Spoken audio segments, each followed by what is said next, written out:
Hello everyone, this is dietitian Nidhi Sahani.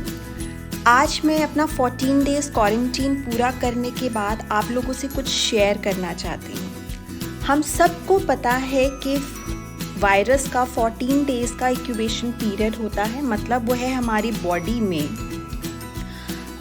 14 days तक रहता है। तो सबसे पहले हम यह जानेंगे, जब वायरस माउथ या नोज़ के थ्रू हमारी बॉडी में एंटर करता है तो होता क्या है। पहले 5 दिन नॉर्मल वायरस सिम्टम्स आते हैं, जिसको हम वायरल रिस्पॉन्स फेज कहते हैं, जिसमें नॉर्मल वायरल फीवर, कफ, नोज़ ब्लॉक होना, वीकनेस होना, बॉडी एक होना, ऐसी चीज़ें देखी गई हैं, जिस फेज़ को लोग बहुत ईजीली पार कर लेते हैं। और कई बार क्या देखा गया है, इस फेज़ को क्रॉस करने के बाद लोग बहुत केयरलेस हो जाते हैं, जो नहीं होना है। बिकॉज जो वायरस है हमारी बॉडी में 5th डे के बाद मल्टीप्लाई करता है और कॉम्प्लिकेशन भी आफ्टर 5th डे ही आते हैं। अगर हमारा 5 डेज़ ईज़िली पास हो रहा है तो हमें हर चीज़ को मॉनिटर करना है, अपने डॉक्टर से कांटेक्ट में रहना है। इसके बाद 6th डे में जब वायरस हमारे लंग्स में एंटर करता है, इसको हम सेकेंड फेज़ कहते हैं। इस फेज़ के 2 फेजेस अगर हम करें तो पहले 2 दिन जो हमारा वायरस है वो हमारे लंग्स को अटैक करता है, तो हमें माइल्ड सिम्टम ऑफ निमोनिया दिखाई देते हैं, जिसको हम घर पे ही बैठ के बहुत अच्छी तरह से मैनेज कर सकते हैं अगर हम प्रॉपर मेडिकेशन लें, डाइट प्रॉपरली लें, स्टीम लें और अपना टेम्परेचर एंड ऑक्सीजन का सैचुरेशन जो है वो प्रॉपर मॉनिटर करें। अगर हम केयरलेस हो जाते हैं तो हम कॉम्प्लिकेशंस में एंटर कर सकते हैं। हमें इस फेज़ को अच्छी तरह से मॉनिटर करना है, अपने डॉक्टर को कांटेक्ट में रखना है, मेडिकेशन प्रॉपरली लेनी है। बिकॉज़ इसी फेज़ में जो है लंग्स के ऊपर इम्पैक्ट आता है, जिसकी वजह से लंग्स में स्वेलिंग हो सकती है, पानी भर सकता है, ऑक्सीजन सप्लाई हर ऑर्गन में कम हो सकती है, जिसकी वजह से हर ऑर्गन का जो सिस्टम है, हर ऑर्गन जो फंक्शनिंग है वो इम्पेयर हो सकती है। और इसी टाइम पे ही most of the people hospitalise या वेंटिलेटर पे आते हैं या फिर उनको ऑक्सीजन की ज़रूरत पड़ती है। तभी हमें 6th डे के बाद 6th और 7th डे पे HRCT कराना होता है, जिससे हमें पता लगता है कि लंग्स को हमारे वायरस ने कितना इम्पैक्ट किया है।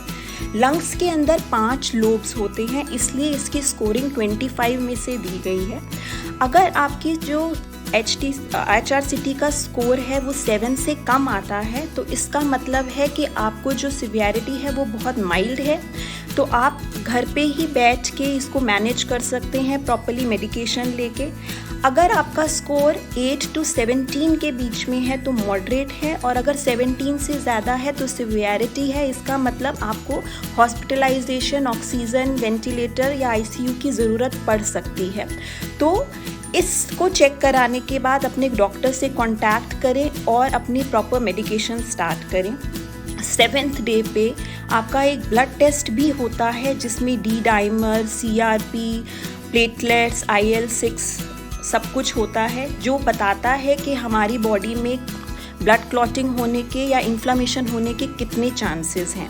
एग्जाम्पल, अगर D डाइमर टेस्ट 3 टाइम्स बढ़ा हुआ आता है तो क्लॉटिंग के चांसेस बढ़ जाते हैं, तो डॉक्टर जो है हमारे को ब्लड थिनर स्टार्ट करवाता है। और एग्जाम्पल, अगर IL-6 या CRP बढ़ा हुआ आता है तो एक स्टेरॉइड्स का कोर्स चलता है, ताकि बॉडी की इन्फ्लामेशन जो है वो बेटर हो सके और हम इससे रिकवर कर सकें।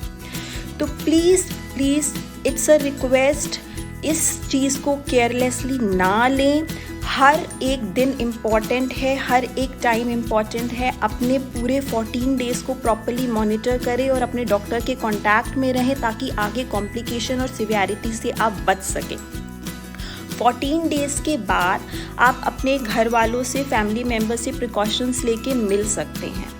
20% ऐसे केसेस होते हैं जिनको हॉस्पिटलाइजेशन की ज़रूरत पड़ती है। वो केसेस वैसे होते हैं जिनको पहले से ही कोई मेडिकल इश्यूज़ हैं, example kidney problems, asthma, heart problem etcetera, तो उनको कुछ इस टाइम पे ज़्यादा ख्याल रखने की ज़रूरत है।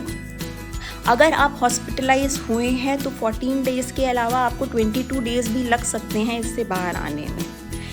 सबसे पहले मैं ये कहना चाहूँगी, इट्स अ वायरल डिजीज़। हमारी बॉडी की एक कैपेबिलिटी होती है to fight with the viral disorders.